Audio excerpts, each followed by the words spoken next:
relation between E and V. E is electric field and V is potential. Then you have to find the relation between electric field and potential, electric potential. Now we are going to derive the relation between electric field and electric potential. So let us say uh, this is any charge Q. Okay. Let us say this is charge plus Q. This is charge plus Q, and at this point, at this point, a charge plus Q is placed here, and from this at distance, some distance, let us say this is R, a point P is placed here. Here you can write the expression for the electric field and expression for the electric potential. Okay, और इन्हीं दोनों के बीच का हमको relation पता करना है. तो देखो सिंपली अगर हम बोलें कि यहाँ पे जो है इलेक्ट्रिक फील्ड जो है क्या होगा और इलेक्ट्रिक पोटेंशियल क्या होगा, तो हमने माना कि यहाँ पे ये इस चार्ज से जो है यहाँ पे पी डिस पॉइंट पे जो है कोई चार्ज रख दिया, हमने मान लिया टेस्ट चार्ज. लेट अस से this is Q naught. Let us say this is Q naught placed at point P, and here the direction of electric field will be in this direction. This will be the direction of electric field, no doubt, because this is plus charge and this is plus charge away from this charge. This is direction of electric field, and let us say this you can find the force on plus Q charge, and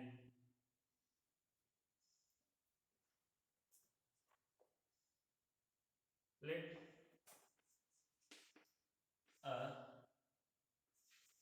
charge या test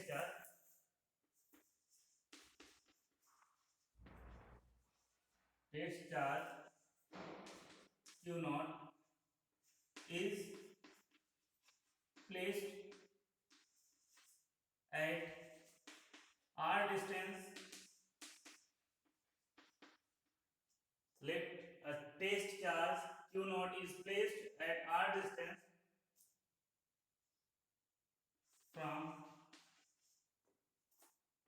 from charge plus Q. ठीक है ना? having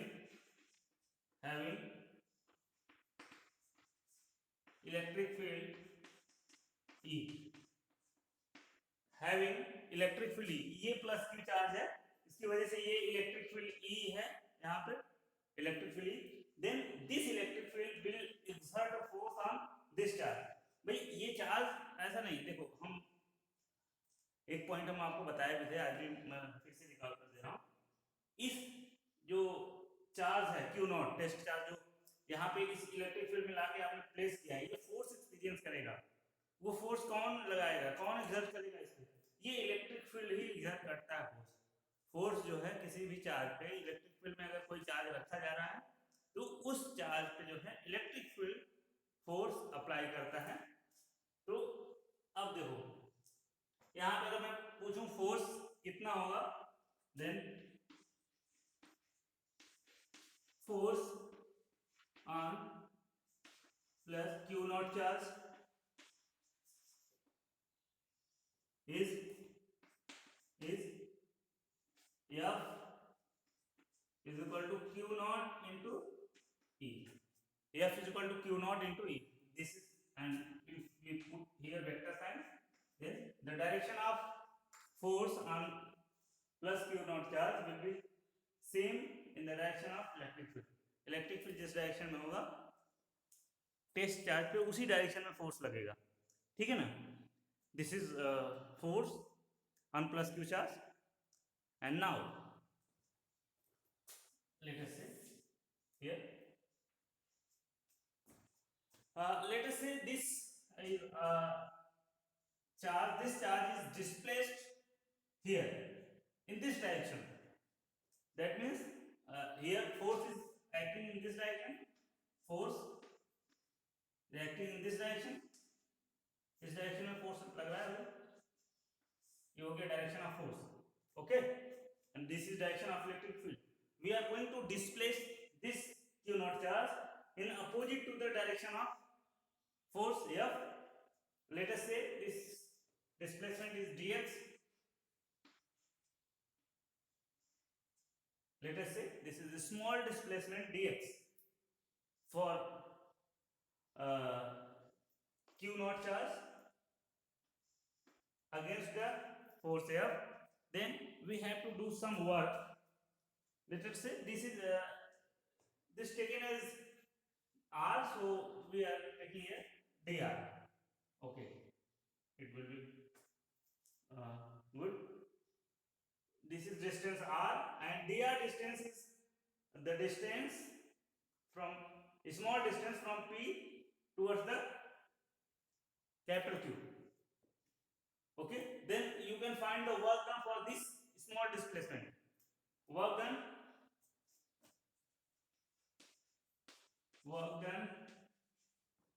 for small displacement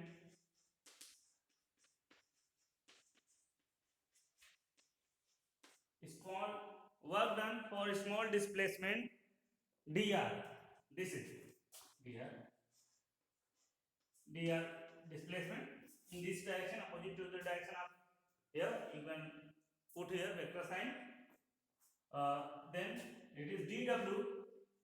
Let us say for a small displacement dr, work done is dw is given as f dot dr, because we know that the work done is f dot d.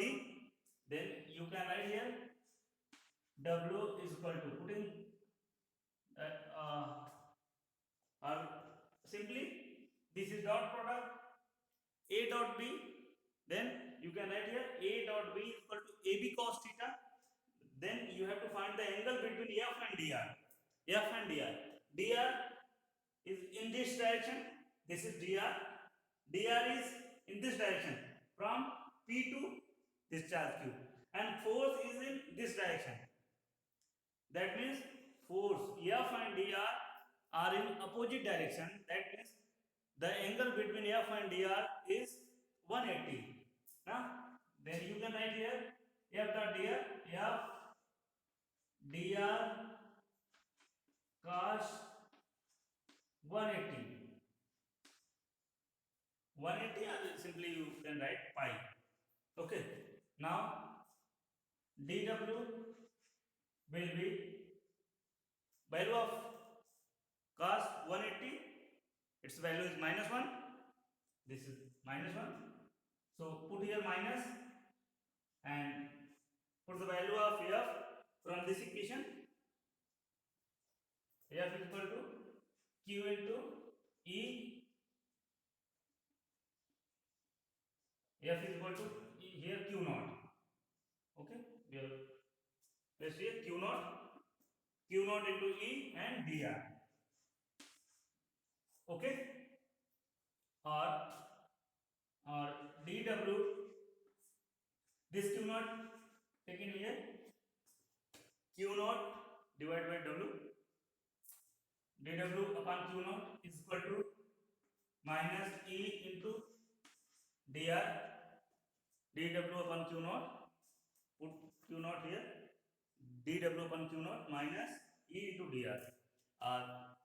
Simply you know that w upon q naught, that means work done per unit charge. Work done in bringing a unit positive charge is called potential of that point. So you can write here for small work done, this will be the small potential. So it can be written as dv.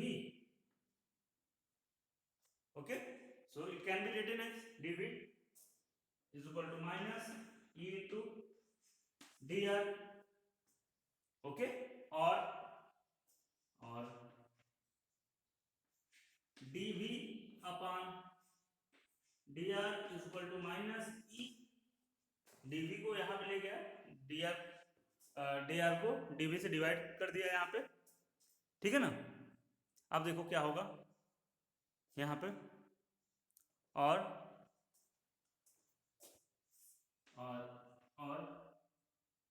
E is equal to minus DV upon D R. This is the relation between E and V. This is very important relation, and here we are using here since it is visible here. Okay. It is since V is equal to then dV is equal to dW upon Q naught. Yeah, we have used here because V is equal to W by Q naught, so dV is equal to dW by Q naught, and here we have used here since cos 180 equal to -1. cos 180 की value क्या है, -1 है, वो हमने वहां पे use किया है, आपको समझ में आना चाहिए sir. It's very simple. Okay, I think ये क्लियर हुआ होगा, आप समझ पाए होंगे, ठीक है. तो अब यहाँ पे आप इंटरप्रिटेट कर सकते हैं इस जो है रिजल्ट को, कि बहुत ही सिंपल है. देखो ये नेगेटिव साइन क्या बताता है भाई, नेगेटिव साइन क्या बताता है, देखो ध्यान से समझो. यहाँ पे इस साइन को और इस पूरे जो है एक्सप्रेशन को हम समझने का प्रयास करें, तो यहाँ पे थोड़ा सा इसको हम हटाएं, हटा देना, ठीक है, इरेज करते हैं, ठीक है, आपने ले लिया होगा इसके साथ, जरूरत पड़ेगी तो, ठीक है. ओके,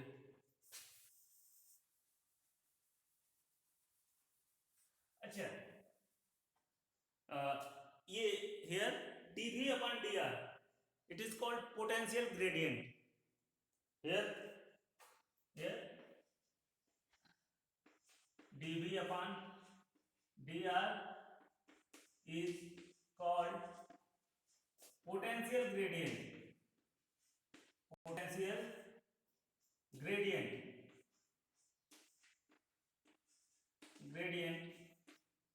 पोटेंशियल ग्रेडियंट का क्या मतलब है भाई, और यहाँ पे नेगेटिव साइन का क्या मतलब है. पोटेंशियल ग्रेडियंट क्या होता है, इसको ध्यान समझो.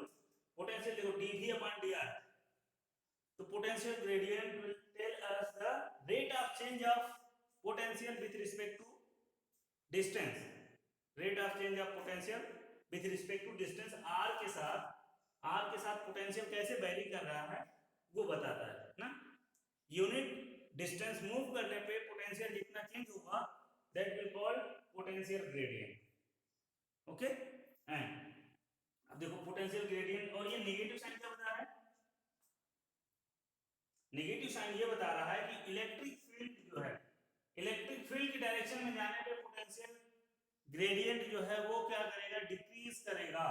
देखो पोटेंशियल ग्रेडियंट डिक्रीज करेगा इन द सेंस, जैसे इलेक्ट्रिक फील्ड इधर है ना, electric field in this direction, तो यहाँ पे जो है, यहाँ पे अगर आप पोटेंशियल देखें कुछ और होगा, यहाँ पे देखेंगे तो कुछ और होगा, यहाँ पे देखेंगे कुछ और, मतलब यहाँ पे जैसे जैसे आप इलेक्ट्रिक फील्ड की डायरेक्शन में मूव करेंगे वैसे वैसे पोटेंशियल जो है वो डिक्रीज होगा, क्योंकि यहाँ का पोटेंशियल जो होगा यहाँ से ज्यादा होगा, फिर यहाँ का पोटेंशियल जो है, मतलब जिधर ये पॉइंट अगर मैं बोलूं, यहाँ पे पॉइंट M है, यहाँ पे पॉइंट N है, ठीक है. आप तो आप बता सकते हैं यहाँ पे पॉइंट P है, तो आप बता सकते हैं पोटेंशियल M का ज्यादा होगा फिर पोटेंशियल n का होगा, फिर पोटेंशियल जो है p का होगा, ठीक है ना।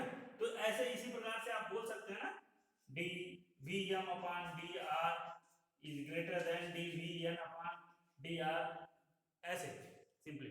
तो यहाँ पे आप बोल सकते हैं कि जैसे जैसे इलेक्ट्रिक फील्ड के डायरेक्शन में जाते हैं पोटेंशियल डिक्रीज करता है, नेगेटिव साइन यही रिप्रेजेंट करता है, ठीक है। Negative sign represent that as we move in the direction of electric field potential going to decrease, okay.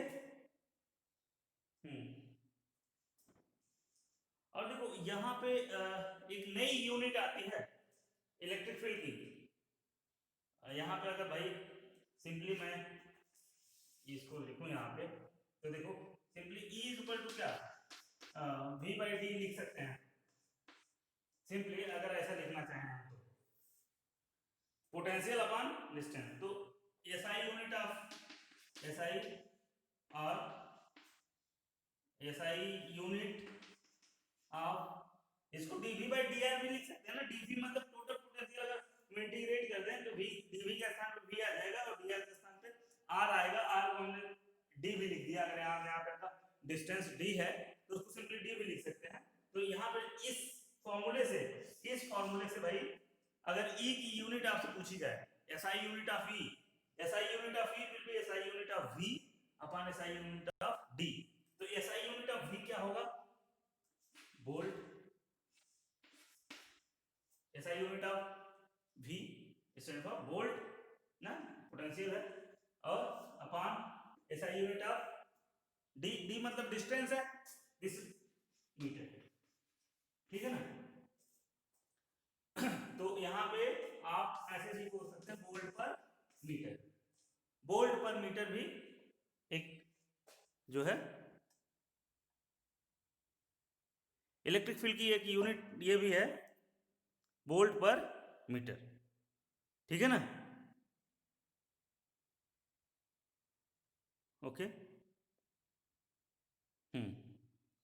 चलो ये समझ में आया सबको, आई थिंक क्लियर हुआ होगा।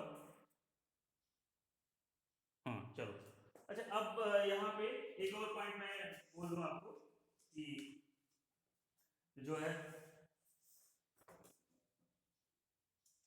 अगर एक से ज्यादा चार्ज है तो उसका टोटल पोटेंशियल आप कैसे लिखेंगे। जैसे इलेक्ट्रिक फील्ड में आपने देखा था कि वहां पे बहुत सारे चार्ज हैं तो उनकी वजह से इलेक्ट्रिक फील्ड किसी एक पॉइंट पे लिखना होता था। तो जिस चार्ज पे इलेक्ट्रिक फील्ड आपको कैलकुलेट करना है तो रेस्ट ऑफ अदर चार्ज, उस चार्ज के अलावा दूसरे जितने भी चार्ज हैं सबकी वजह से वहां पे इलेक्ट्रिक फील्ड आप कैलकुलेट करते थे। फिर उनका वेक्टर सम हम ले लेते थे, वेक्टर सम कैलकुलेट करते थे। तो वो वेक्टर सम देता था वो resultant electric field at that point या दैट चार्ज, उस चार्ज पे टोटल इलेक्ट्रिक फील्ड जो होता था वो देता था। यहाँ पे क्या होगा, और यहाँ पे आप ये जानते हैं कि इलेक्ट्रिक पोटेंशियल जो है वो वेक्टर क्वांटिटी नहीं है, वो कैसा है, वो स्केलर क्वांटिटी है, ठीक है। क्या है, there is you have to find the potential due to a system of charge. There are system of 5 charges q1 q2 q3 q4 and q5. They are at r1 distance from origin, r2 distance, r3, r4, r5. Their respective charges are these are the respective distances from the origin. Let us say this is origin point P, okay. Then you have to write down the total potential at point P due to this system of charge. Now from the principle of superposition given as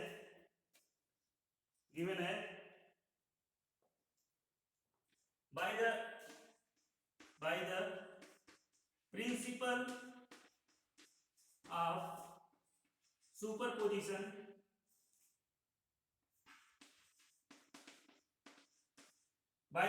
of superposition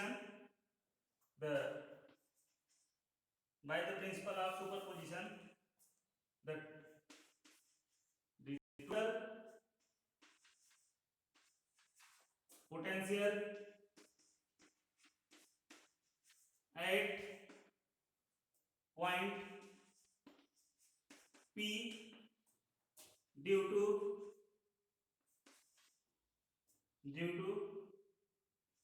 system of charge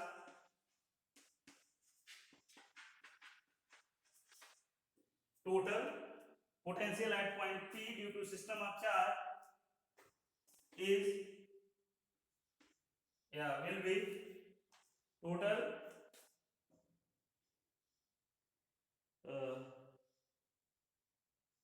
is system of charge is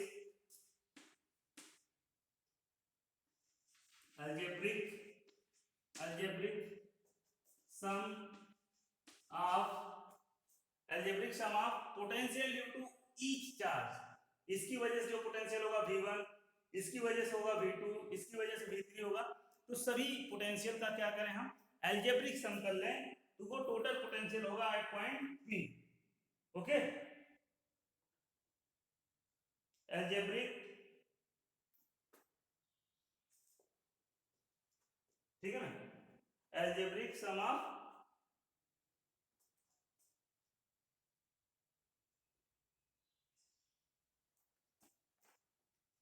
ठीक है ना, B R, ठीक है B R is algebraic sum of potential due to individual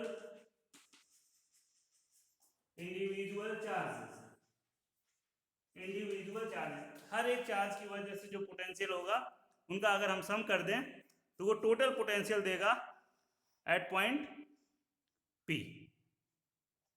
ठीक है ना, that will be the total potential at point P. Okay, हाँ चलिए, जैसे that is B equal to V1 plus V2 plus V3 and so on, जितना भी charge होगा plus Vn हम यहाँ लिख सकते हैं, अगर n चार्ज है तो V लिख सकते हैं. From this is from the superposition, principle of superposition.